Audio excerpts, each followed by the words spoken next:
Hey, English learners! Welcome back to the LeapTalk English podcast, your cozy little place to learn easy English through real, everyday conversations. I'm Mary. And I'm Albert. Albert, let me ask you something.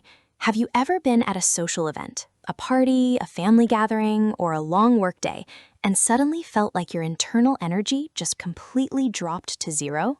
Oh, absolutely. In modern English, people call that running out of social battery. Yes, you're present physically, but mentally you just want to vanish into a quiet room and sit by yourself. And the hardest part isn't even feeling tired. The hardest part is figuring out how to leave or how to say no to an invitation without sounding cold, distant, or ungrateful. Exactly. Non-native speakers often struggle here because direct translations can sound blunt or even accidental rude. Today, we're exploring the English of social energy, protecting your peace and setting healthy boundaries politely. I'm Mary. I'm Albert, LeapTalk English, B2 level. Real, honest conversation. Today, the English of setting boundaries, social battery, and needing time to recharge. Word tour at the end. 8 essential words. And our Say It Better segment, turning awkward or blunt excuses into gracious, confident statements. Like, instead of saying, I don't want to come because I'm tired of people, You can say, I'm running low on social battery today, so I'm taking a quiet evening to recharge. and instead of saying, stop messaging me, I need peace. You can say, I'm stepping away from my phone for a bit to decompress, but I'll catch up with you tomorrow. If you're learning English with us today, just relax into the conversation. Perfect for B1 and B2 learners, and A2 learners can easily follow the core theme. Listen for the natural rhythm. Repeat the useful lines. Let's get started. Mary, why do you think so many people feel guilty about needing alone time? Because we live in a hyper-connected world. Between group chats, social media, and busy workplaces, there is a subtle expectation that you should always be available. Always on. Exactly, always on. And when you tell someone you can't make it, the default fear is that they will think you don't care about them. But in reality, needing time alone has nothing to do with how much you value the other person. Nothing at all. It's about maintenance. Just like a phone needs to be plugged into a wall, a human mind needs quiet time to process thoughts and restore energy. In English, we call that decompressing or recharging your batteries. And when you don't decompress, you become irritable, overwhelmed, and disconnected. So staying silent or forcing yourself to go out when you're exhausted actually leads to worse interactions. You bring half of yourself to the room, which is worse than politely declining and showing up fully next time. Social battery, your capacity to interact with others before needing rest. Always on, feeling obligated to be reachable 24/7.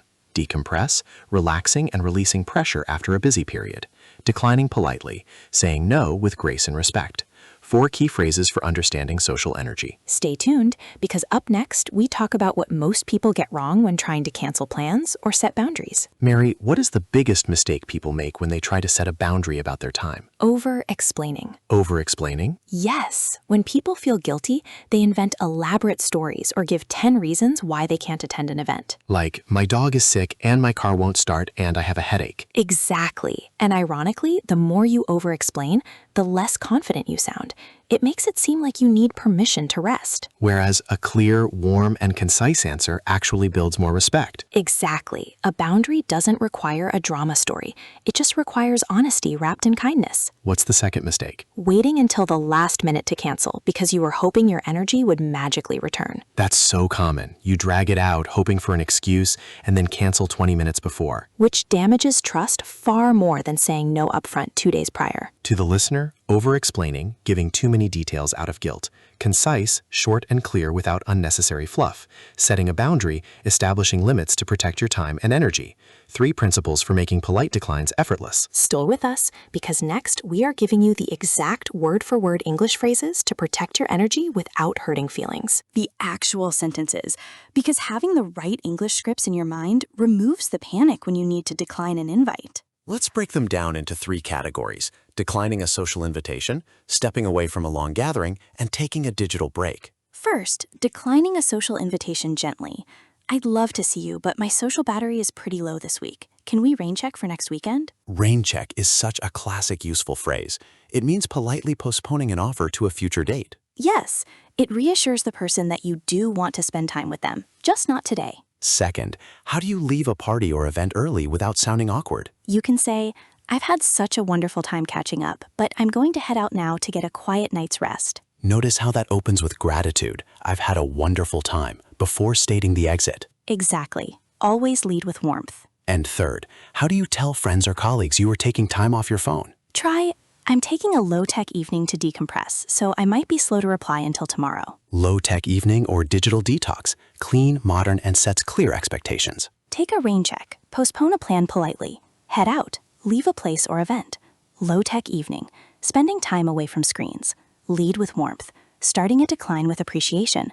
4 practical tools for clear communication. What changes in your relationships when you start communicating your social battery honestly? People actually start trusting your yes. Ooh, explain that. When you learn to say a clear, polite no, people know that when you do say yes, you genuinely want to be there. You aren't just showing up out of obligation or resentment. That deepens authenticity in every friendship you have. It really does.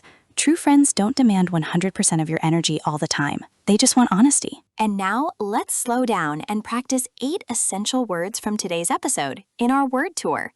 Our first word is decompress. Decompress. Decompress. To decompress means to relax and release physical or emotional pressure after a stressful period. You could say, I need an hour after work to decompress in silence. Our second word is capacity. Capacity. Capacity. Capacity is the maximum amount that something can contain or produce, or mentally handle. Knowing your social capacity prevents burnout. You could say, I don't have the capacity for a loud crowd tonight. Our third word is rain check. Rain check. Rain check. A rain check is an assurance that an offer or invitation will be accepted at a later date. You could say, I'll have to take a rain check on dinner tonight, but how about Sunday? Our fourth word is concise. Concise. Concise. Concise means giving a lot of information clearly and in a few words, without fluff. You could say, her text message was polite, concise, and clear. Our fifth word is obligation. Obligation. Obligation. An obligation is a duty or commitment, something you feel forced to do. You could say, I want to go out because I care, not out of obligation. Our sixth word is recharge. Recharge. Recharge. To recharge means to restore your energy or strength. You could say, a quiet weekend in nature helped me recharge. Our seventh word is authentic. Authentic. Authentic. Authentic means genuine, real, and true to your own feelings.